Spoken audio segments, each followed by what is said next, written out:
Hello, everyone, and welcome to the LMN Speaker Series. Here at LMN, we're dedicated to helping landscape professionals build better businesses through our industry-leading software and education. Our speaker series is designed to bring you best practices from the experts. Today, we're pleased to have Jackie Hart of Consulting by Hart with us. Chances are you've met Jackie at a trade show or have heard her speak at a conference. She's a sought-after landscape business coach, backed by 25 years of experience as the founder of multiple award-winning Water's Edge Landscaping. Jackie's been there, done that, and now focuses on coaching business owners. An industry advocate, she works closely with associations like Landscape Ontario to strengthen their business training. And she happens to be an LMN certified consultant. Today, Jackie will be talking about the importance of delegation to a successful business. We've saved some time for questions at the end. Please type your questions in the chat window, which can be found in the bottom right corner of your screen. If we can't get to your question, no worries. We'll be sure to have Jackie reach out with an answer after the webinar. Welcome, Jackie. I'll now turn it over to you for Delegate, how the best landscapers learn to let go.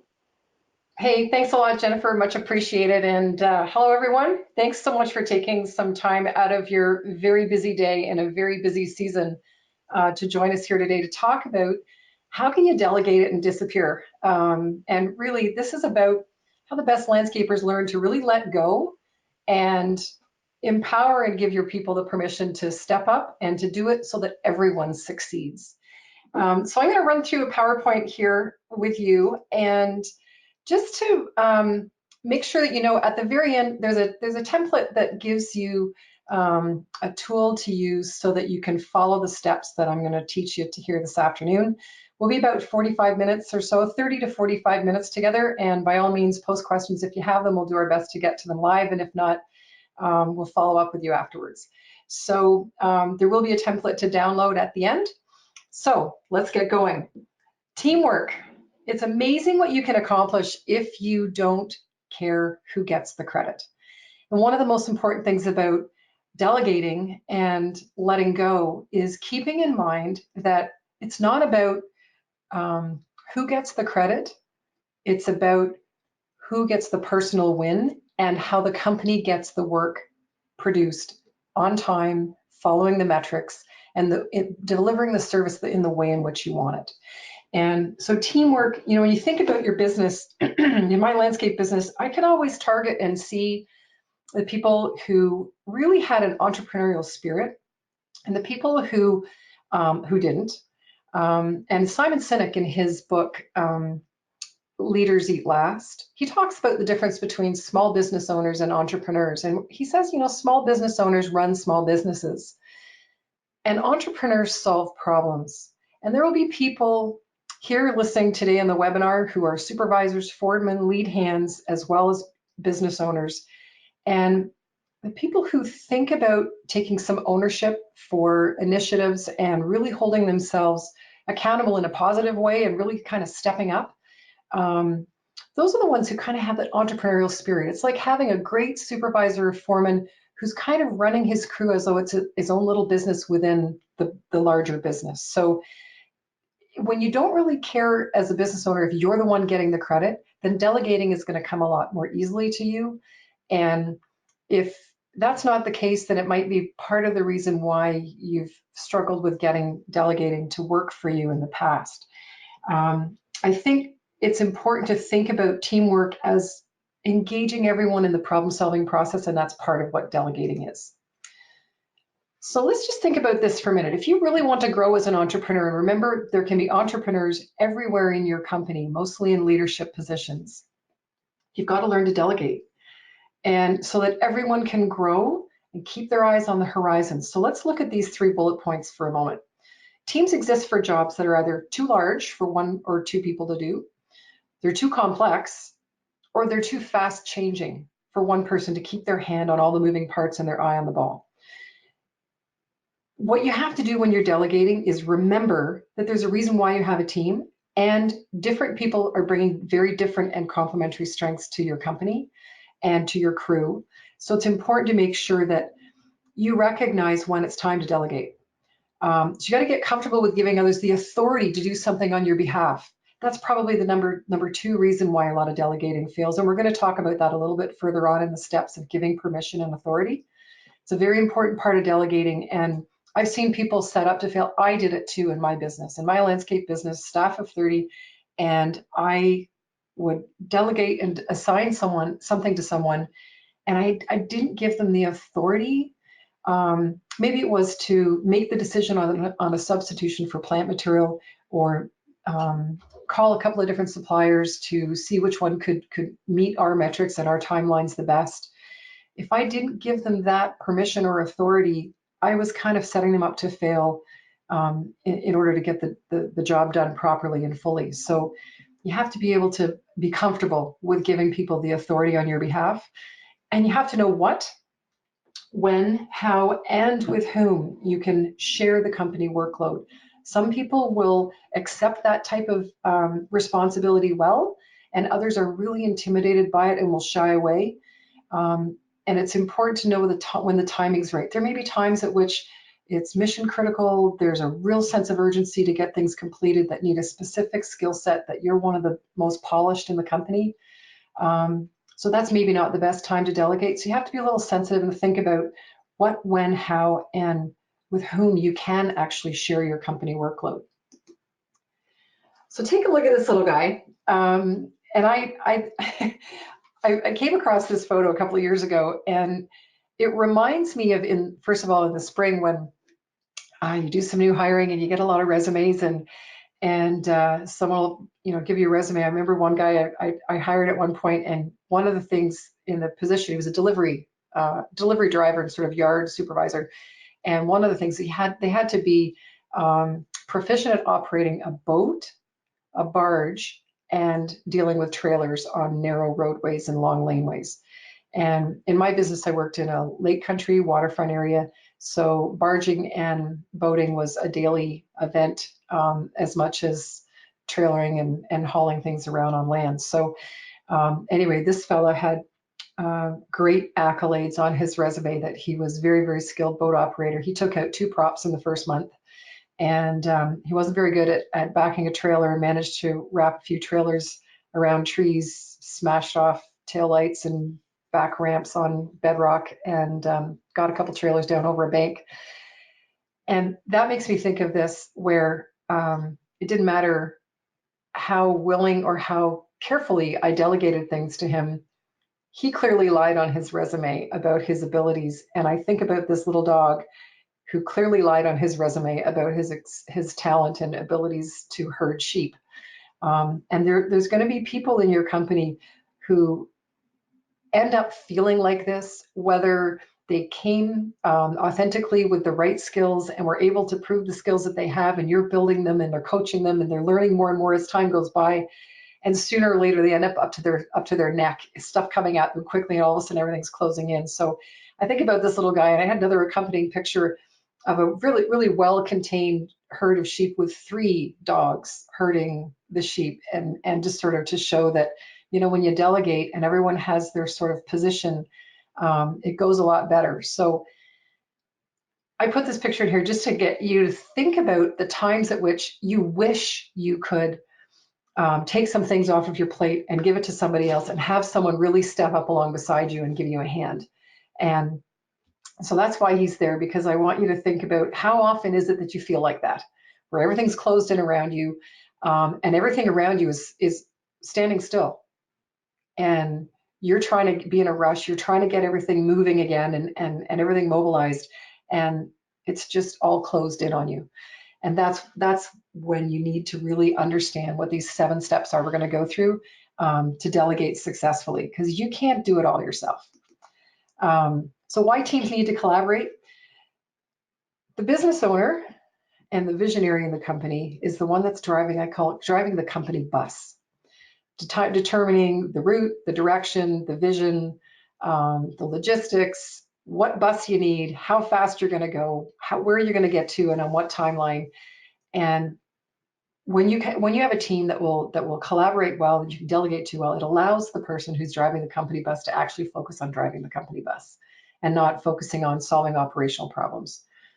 It also ensures there's time for the leadership team to focus on the most vital activities and to plan for growth. so that that builds opportunities for everyone. And it's also to share the load, excuse me, and share the success. So it's partly, this last point is really about, giving an opportunity, creating an opportunity for everyone on the team to feel valued and to feel as though they're contributing in a really important and valued way. That's really, really important. And I think knowing that when your team knows that you need them to step up and to take a certain task or a certain project under their own wing and under their own sort of authority and supervision, it really, really grows leaders very quickly. And in this industry across North America, I don't think I've talked to anyone that doesn't need to focus on growing leaders within their company, and delegating is a really important tool for that. So here's top 5 tips. Focus on progress, not on the process. And I realized this delegating to my own staff that, it was my way or the highway. Here's the steps you need to follow. You need to do it this way, this way, this way, and this way. And it wasn't until I had someone else create a form to, track some information, and a template rather, and to track some information. And I said, no, you got to change this, and change that. And that was in a foreman's meeting on a Monday morning. And they all just sat back and went like this and said, we don't need to change it, it's perfect. And I thought, okay, so let's focus on the progress of how this information, what we're gathering and what this form is going to tell us, this template is going to tell us, not the names at the tops of the columns and who's filling what in, and whether it's at 9 in the morning or at 5 at night. So focusing on the progress is the most important thing, and sharing all the information. You have to set people up to succeed. And I'm so guilty in the past, and I see many business owners who I coach doing the same thing, that you unintentionally set people up to fail. And that's because you've got what I call threads in your head. You know so much about what you do, and you're so good at your job that you don't know what you know. You've lost track of all the little bits and pieces and nuances and information that you've learned along your journey. And so it's hard to pull those threads out of your head and actually explain them to someone that you're delegating things to. So you have to share all of the information, and the template we're going to work through in about half an hour is going to show you how to do that step by step. So the next thing is embrace enthusiasm. You really, really have to smile, and you have to allow them to be enthusiastic and to joke around a little bit. And you've got to really notice when people are enthusiastic about things. And they may be enthusiastic about something you didn't anticipate, but really embrace enthusiasm, because that's the electricity, that's the current that keeps things going. It's the spark.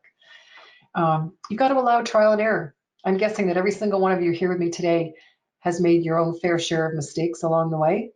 I don't think I've met an entrepreneur yet who doesn't agree with me that we could all write a book on what not to do running a business and leading a team. So you've got to allow, if you're delegating things, you need to allow the people you're delegating to have a little bit of trial and error and kind of find their own way, because the lessons that they learn along the way from their mistakes are going to be lessons they won't forget. If you tell them, they might be more likely to forget, go, yeah, I get it. Yeah, I know. And then they go and make the mistake anyway. So a little bit of trial and error is important. And then remember to let go. I remember many times where I would get told by some of my foremen to get out of their way, because I was trying to micromanage. I'm sure there's other micromanagers here today. Micromanage some things, and you got to remember to let go and give people the permission to actually do what you've asked them to do and follow through in their own way with their own style. As long as they're reaching the metrics, and as long as they're getting the outcome, the clients are happy, the jobs are going well, people are safe, you got to remember to stay out of their way. So here's 7 steps, and we're going to follow these 7 steps all the way through for the rest of this webinar. And there's going to be a template that I'm going to show you filled out, and then you can download on your own to take this information and actually this afternoon in the office, start right away successfully delegating some things off of your plate and to people who really can step up and are ready for it. So first thing is the right task. Then you need to define what the right results are going to be. So you're delegating a specific task, and immediately you need to define what is the outcome that you expect this person to accomplish. You have to make sure you're delegating to the right people, because there may be people on your team and in your midst who aren't suitable for you to delegate certain things to. And you have to do it for the right reason. Right reason is really about having mutual respect and making sure that the people you're delegating things to don't get a feeling that you're doing it just because that's the dirty work or the heavy lifting and you don't want to do that part. It always needs to be for the right reason. And then you have to give the right permission. You have to equip them properly with the right tools. And then you have to set the pace and set some targets and milestones with respect to when things are going to be completed. It might be, by 10:30 today, we need to be here, or a week from Tuesday, I need you to, come back to me with a couple of policies or a couple of procedures for safe work practices on loading and unload, or something new that you're using, a new piece of equipment that you've acquired. Maybe you need somebody, your safety officer, to develop a policy around how to use it.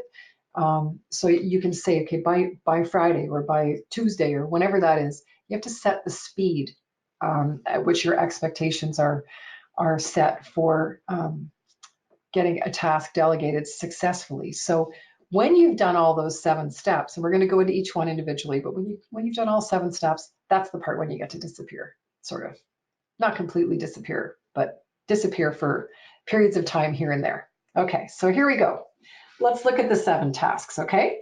So the first one is about making sure that every time you delegate someone to a new person or a new type of task or project, start with something small and avoid critical time-sensitive tasks where there's a high sense of urgency.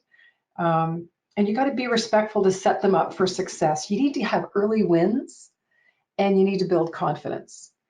And I think I had some really good people leave my business over the years because my expectations for them to take on more responsibility or to take on tasks were higher than what was fair or reasonable given how they were trained and the information that they had. So it's taken me a long time to figure out how to get this right. And I can tell from using these 7 steps with my business coaching clients in the industry, they're working. So that's why I'm confident to walk through these with you today. So start with the right task. Make sure it's something that you can see at the other end, they're going to be successful. The right people. You got to select people that you're confident can do the job well and people who are motivated.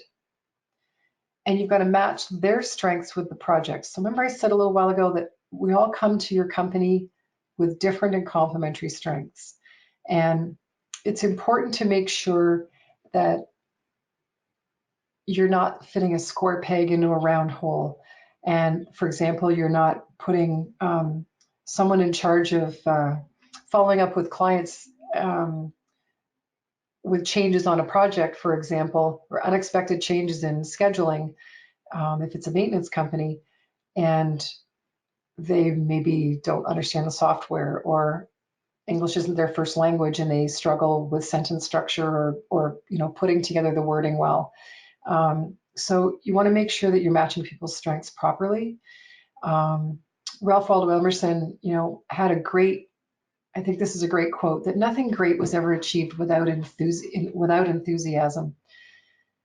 So it's important to take a look at the people that you have and how enthusiastic they would be to take on a new challenge or a different type of level of responsibility, or maybe to look after maybe somewhere there's been some dropped balls and you really want to pick up a service failure, something that's happening consistently. Maybe everyone's forgetting, the grass cutting crew is forgetting to have someone sweep through the property with a blower at the end to make sure there's nothing, no grass clippings anywhere that there shouldn't be, or checking to make sure patio furniture was repositioned the way it should have been. after a service. So you can just make sure that you're matching the strengths. Someone who's got that eye for detail would be the right person to have do that final walkthrough and final check. And the reason I'm smiling is I'm remembering a time when I had an employee who was on a crew. He'd worked with me for a few years, and I just couldn't figure out why he just couldn't look after those fine little details at the end of every job. And if someone was going to call and complain, it would be on a Friday afternoon when my clients were mostly cottagers at Lake Country, and they would come up and there'd be a big wad of, I called it lawnmower puke, but grass clippings, a big clump of grass clippings out from under the lawnmower deck, right in the middle of the front walkway. And I couldn't figure out why he didn't get it. He was quite happy if I called him up and said, hey, you know what, you missed this, could you go back? He'd just get in his truck and he'd go back and he'd fix it. I didn't realize until one day I walked out to the parking lot, the staff parking lot, and just to say goodbye to everyone on a Friday afternoon, and I looked in his car and it was a pig pen. And I realized when I looked in his car, I went, oh, Jackie, you idiot. So making sure you've put the right person delegating the right task that matches their natural strengths. It's a pretty important part of this process, okay? So the next one, third one, the right reason. Start with the outcome in mind. Explain why you're assigning this to them, and you got to respect their pride. You got to make sure that they understand how important their effort's going to be, and that they know exactly where they're headed. They need to understand what the outcome is at the end of this in order for them to be successful. And you explain why you've chosen them and why you think their strengths are complementary to getting this done. And you just got to set the tone and make sure that they're off to a really, really strong, great start right from the beginning. So the fourth step, the right permission. You got to define which decisions people can make, okay?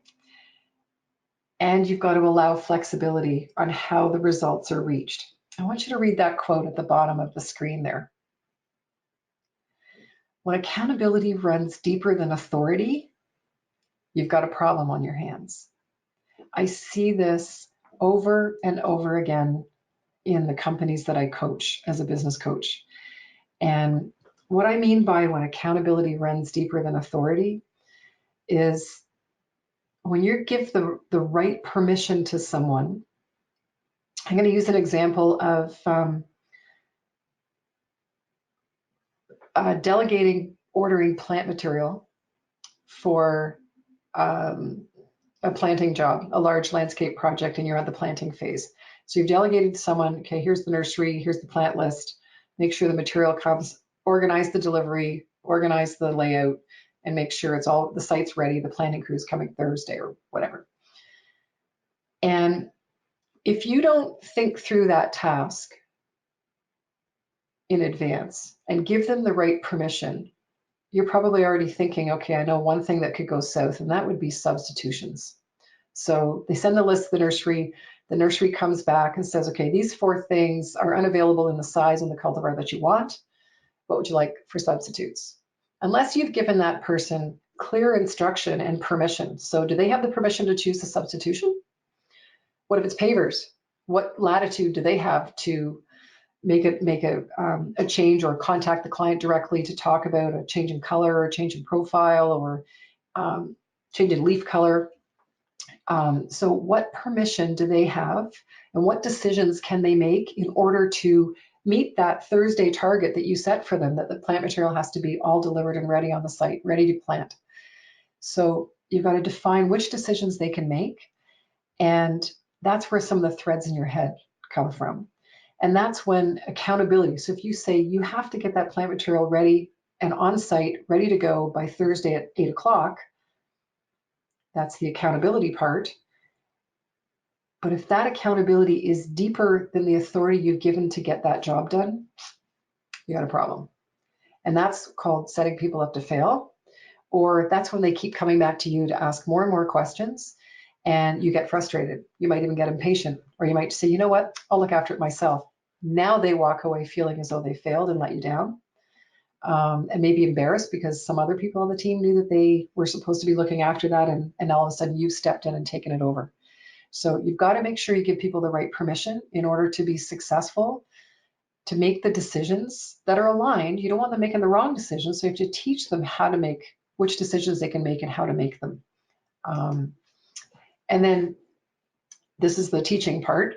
You have to give them the right tools. The right tools don't just mean the hard tools that they're actually going to use to do a task. It might mean software. It might mean training to use software. It might mean helping them to develop templates to do a part of the task that you're asking them to do efficiently. But you need to equip them to fully succeed. And the information and training are what I consider as tools.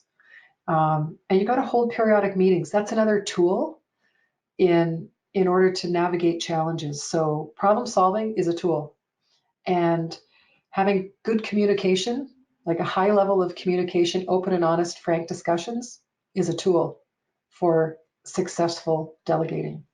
Being available and willing to coach them.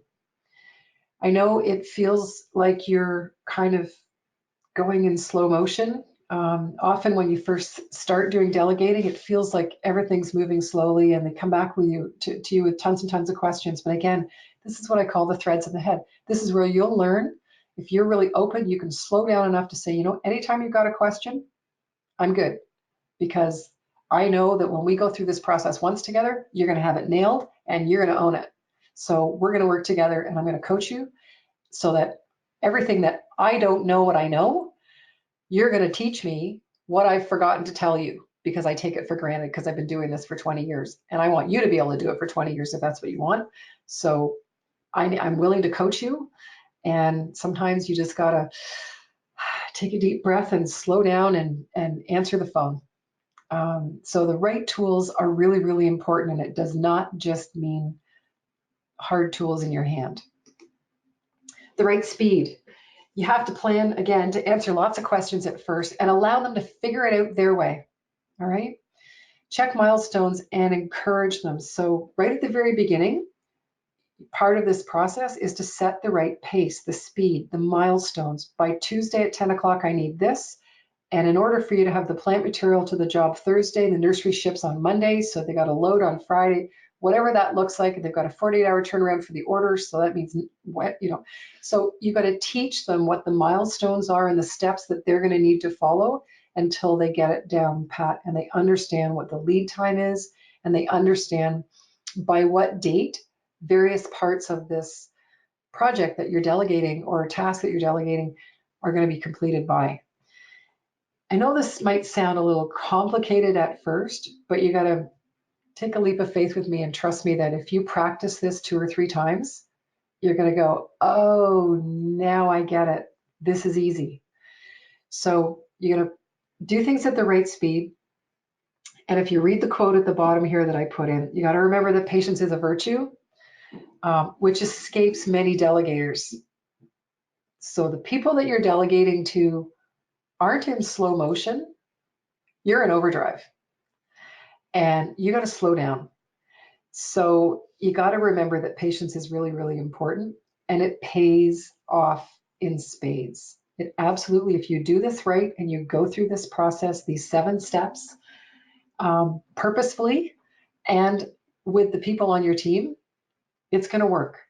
I promise you it's going to work. It's just learning a new skill. So the last of the 7 steps is to focus on the right results. First of all, avoid taking credit for their efforts. I've seen that happen before. And I've actually held some of my clients accountable when their team actually produced something and they just said that they had kind of accomplished this, or look at what we've done as opposed to what they've done. So be sure to recognize and thank everyone involved, including, sort of external accolades. Maybe a supplier really stepped up to help. Maybe a supplier helped to train the person that you're delegating to how to use the software, or sort of the nuances of scheduling. Maybe it's the client. Maybe it's another trade on the site that really stepped up and gave you some extra space for staging your materials that hadn't been agreed on in advance. So just make sure that you recognize and thank people who are involved in the successful outcome of things that you delegate and that you're no longer managing and looking after. And you've got to inspire people by appreciating what they do. Absolutely, that is one of the most important things, is when you get those right results, you absolutely have to let everyone know. Think about the trophy, think about the ribbon for coming in first or last or anywhere in between. You've got to make sure that you show appreciation for their efforts. The results, you do need to set metrics, set some sort of measurement. We know this is going to be successful when what's happened. Rather, hearing different conversations, we're seeing a better safety record. We've cut our loading time down by 7 minutes a week or a day. So you have to set and monitor the metrics set them in advance, monitor them as all the milestones come along, and then celebrate them when you've reached that metric and that goal. And you got to make sure you remember to celebrate it. So here's the template. Okay, I'll give you just a minute to glance at this. We're going to go through the top row together, but across the very top in red are those 7 steps that we just went through: the right task, the right person, the right reason, the right permission, the right tools, and the right speed. So in the top line of where I filled in this chart, so the right task, the task that I want to delegate is to ensure that the trailers are stocked daily. So enclosed trailers, whether it's for a building crew, construction crew, a woodworking crew, a lawn crew, gardening crew, doesn't matter. Ensuring that the trailers are stocked daily. So who is the lead on this? Who's the right person for me to assign this to? Well, I've chosen John, because he's managing the yard inventory anyways, all the shipping and receiving. So it seemed to make sense to me that he's the right person to be able to take on managing the trailer inventory as well. The reason, the desired outcomes, because the crews always have required materials and parts in every day.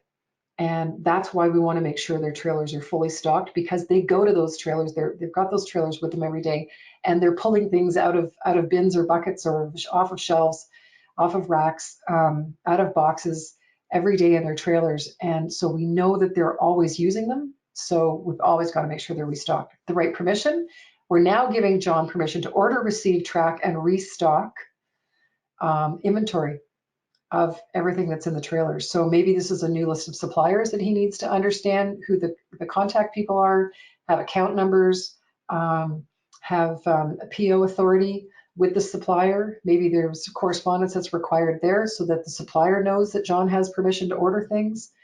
Having a stocking list to make sure that John knows at what point does he order 1,000 rolls of whatever.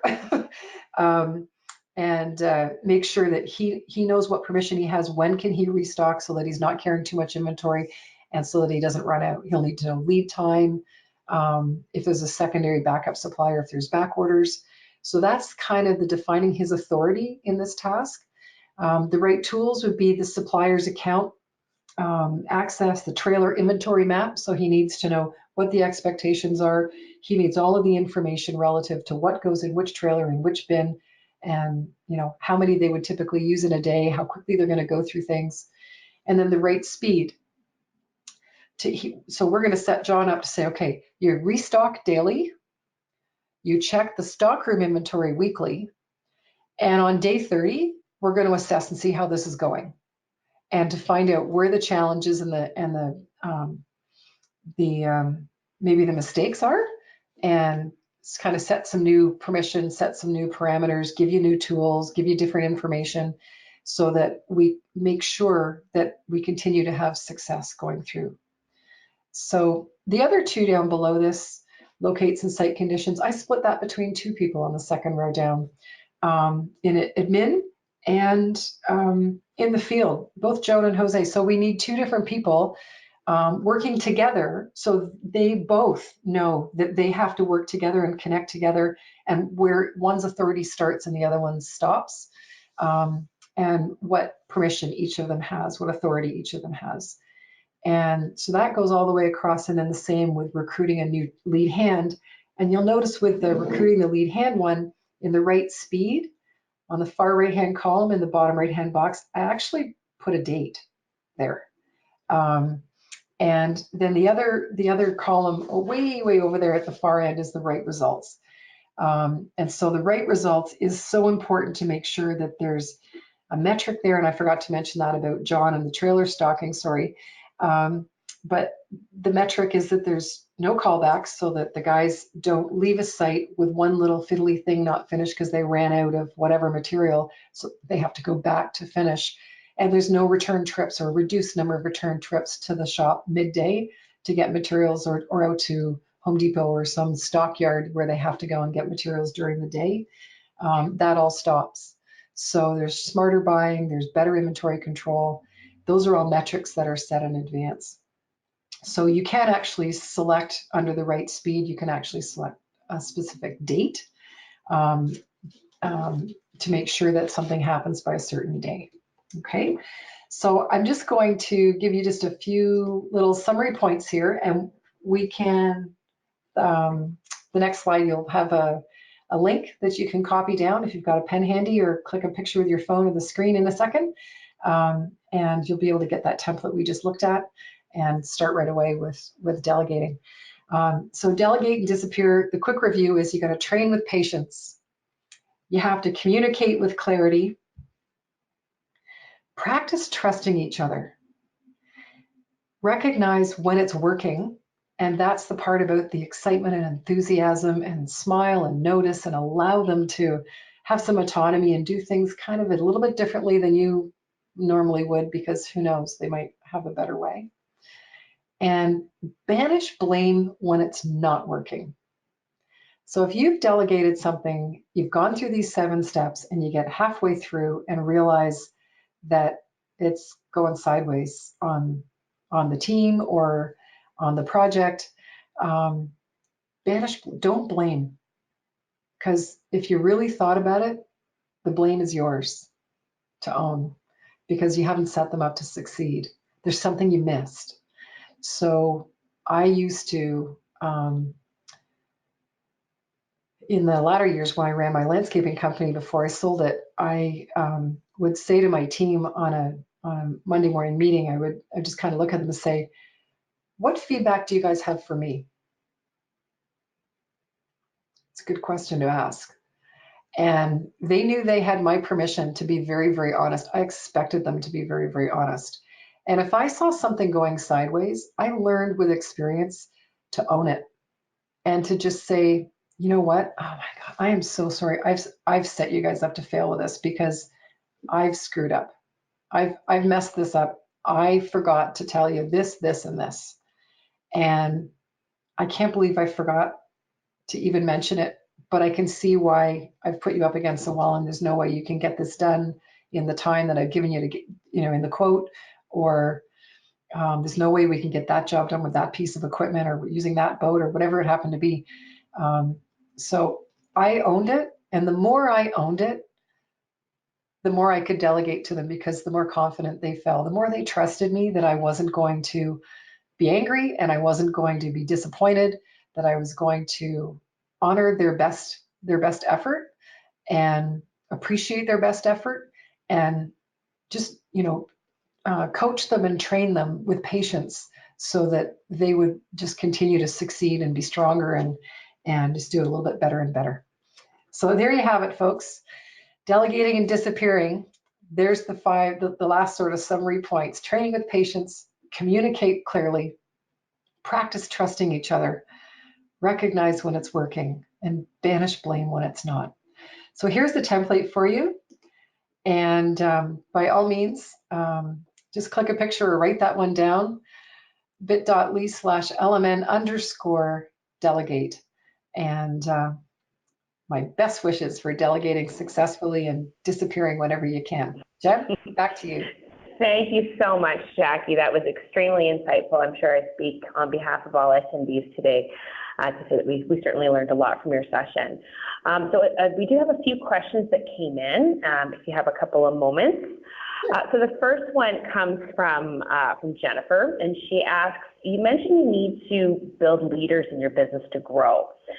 Can you share a story about a leader you developed personally in your business? The leaders that I developed? Mm-hmm.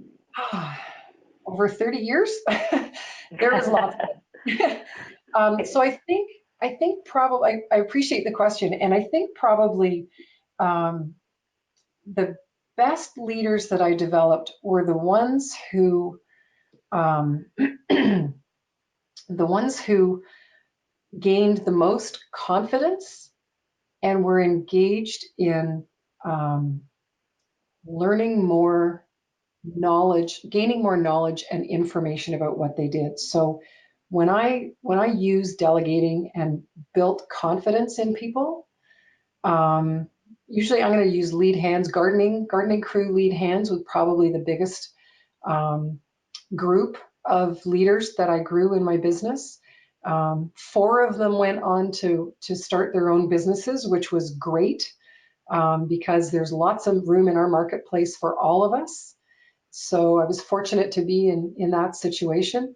And a couple of them I actually continue to mentor after they started their businesses. So I think the best thing to think about with growing leaders within your business is that they bring themselves fully to every day. And when it's their time to grow forward, to grow on and to grow into a different opportunity, that's okay. You got to let them go.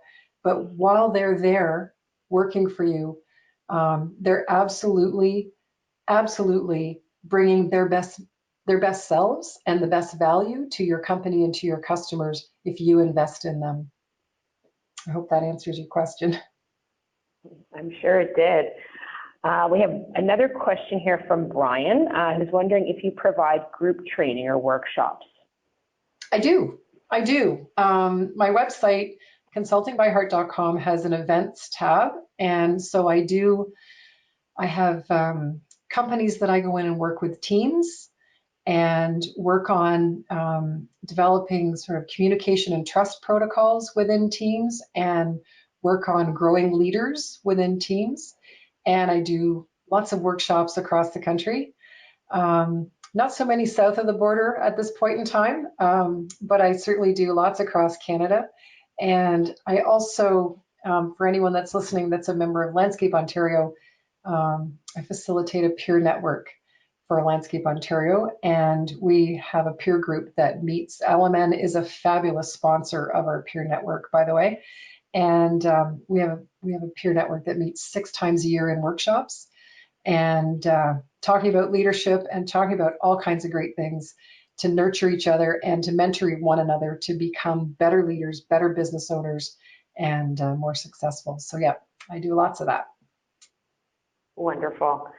Well, I think that wraps up all the questions. But if you do think of something after today, please do feel free to reach out to Jackie directly, or you can certainly, we'll leave this open for a little bit and you can type your questions in the chat window and we'll be sure to get those to Jackie so that she can answer them.